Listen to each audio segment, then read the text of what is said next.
ઘણા લોકો મને પ્રશ્ન પૂછે છે કે સાધુઓ નારી ઉપર કેમ નફરત કરે છે. ત્યારે પ્રશ્નના જવાબમાં મારે કહેવું પડે છે કે નારીની નફરત કરવાની નથી, કારણ કે જ્યાં નારીઓની પૂજા થાય છે ત્યાં જ દેવતાઓ વાસ કરે છે. આપણા બધા જ ભગવાનો એ માતૃપૂજક હતા.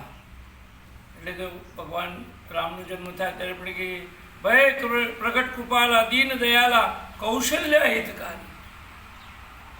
સ્વર્ગ માના ચરણમાં છે. સાધુની વ્યાખ્યા શું? એક માણસે સવાલ મને કરેલો. તો સાધુ એને કહેવાય કે સ્ત્રીની નજીક પણ જાય નહીં અને દૂર પણ ન રહે. એક પ્રસંગ યાદ આવે છે કે બે સાધુઓ નદીના કિનારે ઊભા હતા, સત્સંગ કરતા હતા, અને એક સ્ત્રી નદીમાં તણાવા લાગી. એટલે એમાં એક સાધુ હતો ને, એને વિચાર કર્યો કે આપણે સ્ત્રીને અડાય જ નહીં, બહુ પાપ કહેવાય. ત્યારે બીજો સાધુ સીધો કૂદી પડ્યો અંદર અને એને બહાર કાઢી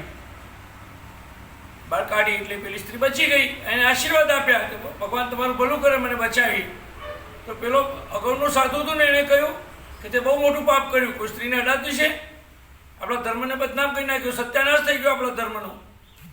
ત્યારે પેલો સાધુ સ્ત્રીને જે બચાવે છે, સાધુ શું કહે છે, મેં તો સાધુને સ્ત્રીને બહાર મૂકી દીધી, પછી એને ભૂલી ગયો, પણ તે ઊંચકી રાખી છે જો મગજમાં. તો આપણે સ્ત્રીને મગજમાંથી ઊંચકવાની નથી, મગજમાં ઊંચકવાની નથી. એટલે સહજ જીવન જીવવાનું છે. ભગવદ્ ગીતા સહજ જીવન જીવવાની વાત કરે છે, મધ્યમ માર્ગની વાત કરે છે. જીવન વિનાના તારને આપણે એટલા બધા ખેંચવાના નથી, કડક કરવાના નથી કે જેથી વીણા તૂટી જાય, અને એટલા ઢીલા પણ નથી મૂકવાના કે અવાજ ના આવે, બેસુરું થાય.